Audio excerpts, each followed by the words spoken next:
Assalamualaikum Ibu. Ya, waalaikumsalam. Mohon maaf saya mengganggu waktunya. Di sini saya ingin mewawancarai Ibu memulai karir dalam berdagang. Bagaimana Ibu memulai karir dalam berdagang? Ya, mulai merintis dari kecil-kecilan dulu.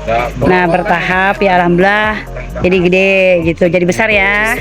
Ya namanya dagang kan kita mulainya dari nol dulu. Nggak langsung, kita harus ya bersabar.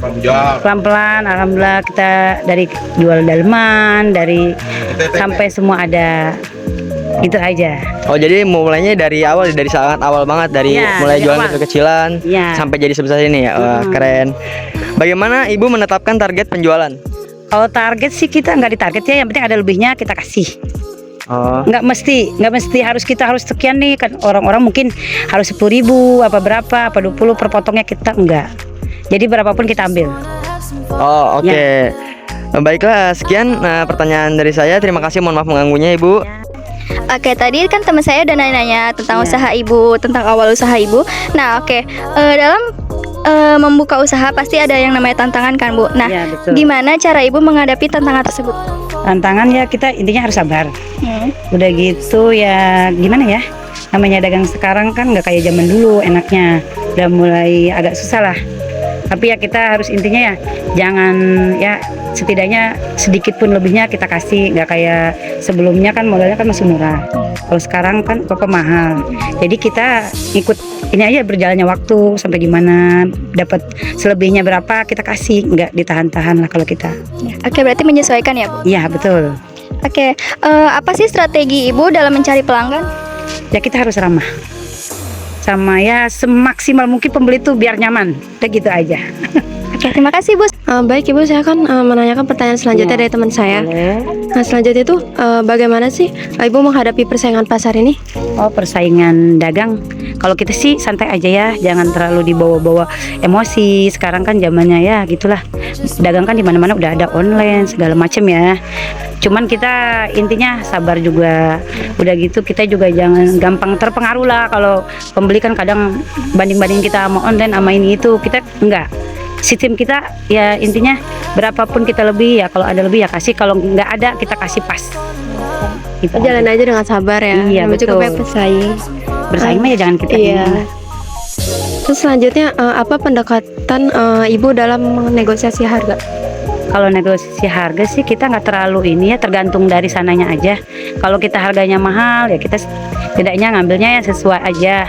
Misalkan mau goceng, mau ceban, tergantung rezeki ya. Kalau di pasar kita nggak bisa target. Kalau masalah ya rezekinya banyak ya alhamdulillah, berarti tergantung yang nawar. Iya sih. Kalau kita gitu aja sistemnya, nggak harus kita patok sekian-sekian. Oke. Terima kasih Ibu. Oke, Ibu, saya izin melanjutkan pertanyaan dari teman saya. Apa yang Ibu lakukan untuk tetap terinformasi tentang tren pasar terkini? Ya, kita harus ikutin juga informasi di online, perkembangan di dunia network gitu kan. Jangan di pasar aja. Jadi kita tahu perkembangan di luar sana, jangan di sini aja. Kita bisa menyeimbangkan gitu. Jadi kita nggak ketinggalan. Nggak ketinggalan zamannya ya. Oke. Pertanyaan selanjutnya, apa yang Ibu lakukan untuk meningkatkan pengetahuan produk Ibu? Untuk meningkatkan pengetahuan produk ya kita harus tahulah informasi di luaran sana, informasi di misalkan di TikTok, di dunia-dunia online lainnya gitu. Dan kita juga harus tahu produk yang tren sekarang apa gitu. Jadi kita nggak ketinggalan apa yang dicari pembeli, apa yang dibutuhkan masyarakat, kita harus tahu gitu. Oke, jadi semua pengetahuan dicari tahu lebih dalam lagi ya. Semua media digital juga ya. Oke, makasih Ibu. Oke Ibu, saya akan melanjutkan pertanyaan dari teman saya. Bagaimana Ibu menghadapi perubahan mendadak dalam strategi penjualan? Pasti kan ada pasang surutnya, dan bagaimana Ibu dalam strategi penjualan itu? Nah, kita menghadapi itu semua ya sesuai dengan alur jalanin aja gitu kan. Dan kita tidak pula bisa memaksakan ya ke masyarakat, oh ini harus begini begitu, enggak. Jadi kita mengikutin aja, dan jangan sampai masyarakat itu gimana gitu ya, kecewa apa gimana gitu. Kita harus memperluas pengetahuan gitulah ya. Kita ikutin aja ya Bu Iya, ya, sambil menambah, Ya. memperbaiki produk kita. Dan yang terakhir, apa yang membuat jualan Ibu tuh berbeda sih dari pedagang yang lainnya? Pasti kan banyak yang jual seragam, tapi apa yang membedakan gitu Bu? Yang membedakannya ya kita dari kualitasnya, dari mereknya, dari cara kita menjualnya, cara kita melayani pembelinya dengan sabar seperti kata Ibu tadi ya. Dan pembeli itu kan banyak ya macamnya, ada yang nawarnya paling di bawah banget, kadang lagi enak-enak ya. Nah tergantung diuji kesabaran kita bisa nggak melayani dia, menghadapi dia dengan sabar. Oke, makasih ya Ibu. Sama. wanna fall in love. I just wanna have some fun, yeah. I don't wanna fall in love. I just wanna have some fun.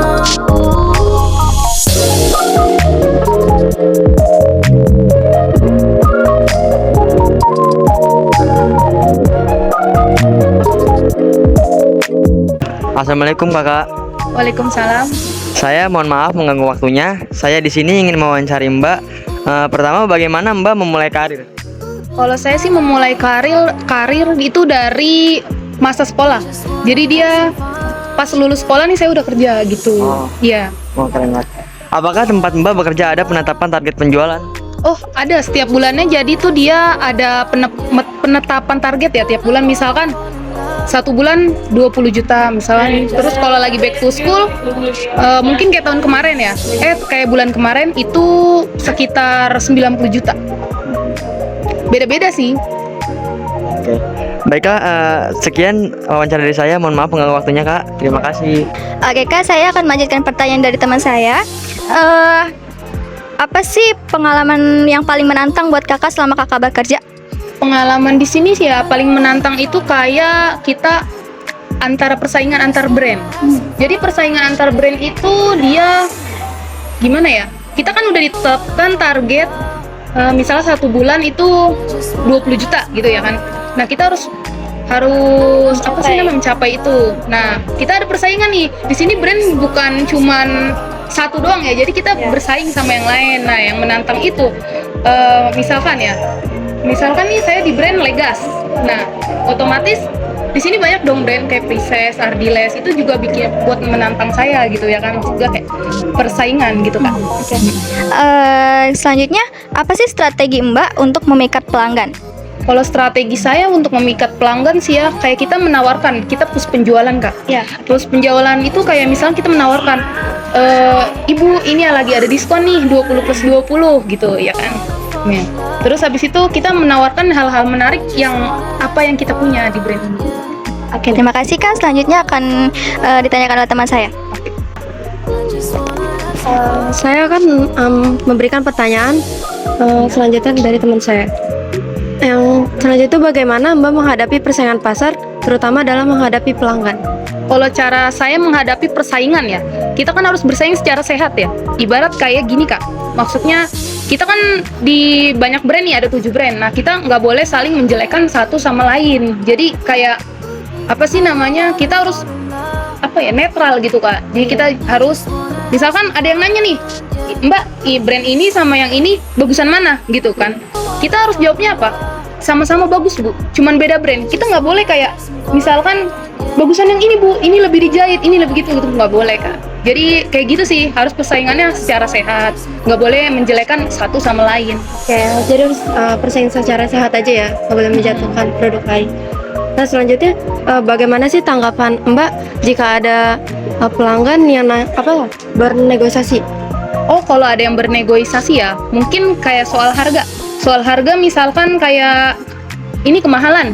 Nah, paling saya mah nawarin yang harga murah. Bilang, Bu, yang ini lagi acara gitu kan. Yang ini lebih murah nih, lagi acara. Kalau untuk yang tadi itu karena belum diskon, jadi harganya segini gitu ya kan. Seperti itu sih Kak. Jadi kita tawarkan yang lebih murah kalau misalnya customer minta. Oke, makasih ya. Mbak, saya izin melanjutkan pertanyaan dari teman saya ya. Apa yang Mbak lakukan untuk tetap memilih informasi tentang tren pasar yang ada misalkan yang di mall ini, biar informasinya tuh tetap berlanjut gitu, nggak ketinggalan zaman? Oh, itu mah harus kudu pakai ini Kak, apa sih namanya? Sosmed. Jadi sosmed juga ngaruh juga Kak. Jadi kita harus aktif juga di sosmed. Itu utamanya sih Kak. Nah, terus habis itu kita TS, habis itu kayak mobil cuap-cuap. Mungkin itu nggak terlalu penting ya. Cuman yang paling penting itu sosmed sih Kak. Oh, jadi menghasilkan video-video yang bikin pelanggan itu tertarik ya lewat video sosmed itu. Video konten gitu Kak. Oke. Nah, pertanyaan selanjutnya, apa yang Mbak lakukan untuk meningkatkan pengetahuan produk yang Mbak kerja di toko ini? Oh, untuk meningkatkan ya. Untuk meningkatkan itu kita harus tahu nih barangnya kayak gimana. Misalkan ya, kita dalam segi sepatu ya, kita harus tahu nih ini bahannya apa.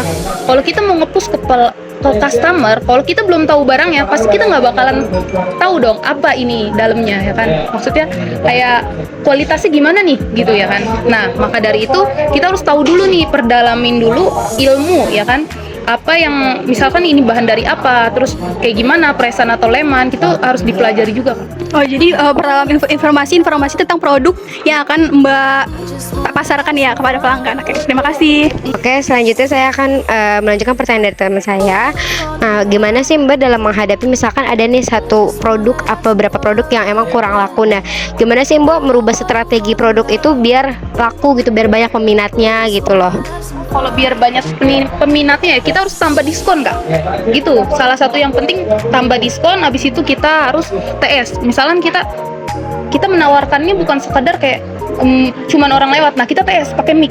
Itu pakai mic, kita TS, habis itu kita tawarkan. Di situ pasti bakalan gimana ya? Bakalan banyak yang datang gitu. Apalagi di hari Sabtu Minggu tuh harus di-push juga ke penjualan. Oke, ini yang terakhir ya Mbak.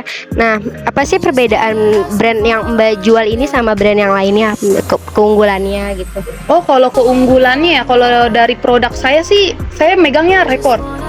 Keunggulannya mungkin ininya keras nih Kak. Jadi kita nggak gampang retak. Ya, ininya nih. Nah, terus habis itu, sebenarnya kalau yang masuk dalam Ramayana itu Kak, brand-brand dari depan, Homipet, Tomkins, Ardiles, itu sama-sama bagus, cuman beda brand aja. Dari segi pelayanan mungkin ada yang membedakan? Dari segi pelayanan emang membedakan satu sama lainnya. Kita harus lebih cekatan, agresif, ACSP, dia harus agresif, customer service. Makasih ya Mbak. Iya. I don't wanna fall in love. Halo, permisi Kak. Izin bertanya ya. Ini Kakak lagi belanja di sini? Ya, aku lagi nyari sendal di sini. Kebetulan. Kakak sering belanja di sini ya? Iya. Itu alasan Kakak sering belanja di brand ini tuh apa ya Kak? Kalau boleh tahu? Karena mungkin Ramayana sendiri dekat dari rumah dan juga harganya terjangkau. Jadi aku sering belanja di sini sih. Apa ada pelayanan yang mungkin Kakak suka juga karena sering beli di sini? Kebetulan pelayanan di sini tuh bagus juga, ramah juga. Jadinya kita mau belanja juga enak gitu loh di sini. Nggak bikin Kakak risih gitu ya pelayanannya? Dan juga nggak diikutin ya. Biasanya kan kita risih ya kalau diikutin ya. Nah, jadi kalau di sini kan nggak diikutin, jadi kita bisa kayak belanja puas, jadi nyaman juga belanjanya. Oke, saya hanya menanyakan itu aja. Terima kasih ya Kakak udah menjawabnya. Just wanna have some fun, yeah. I wanna fall in love. I just wanna have some fun, yeah. I don't wanna fall in love. I just wanna have some fun.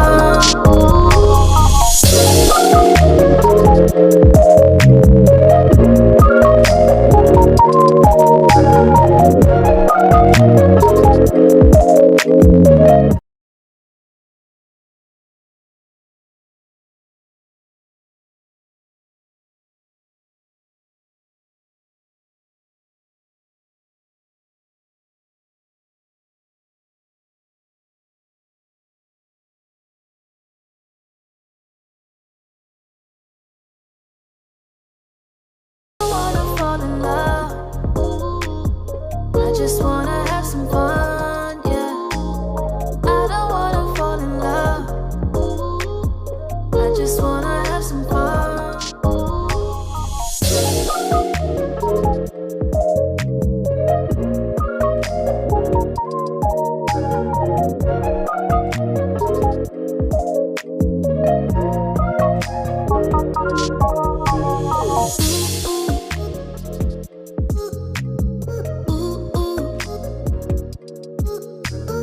I don't wanna fall in love.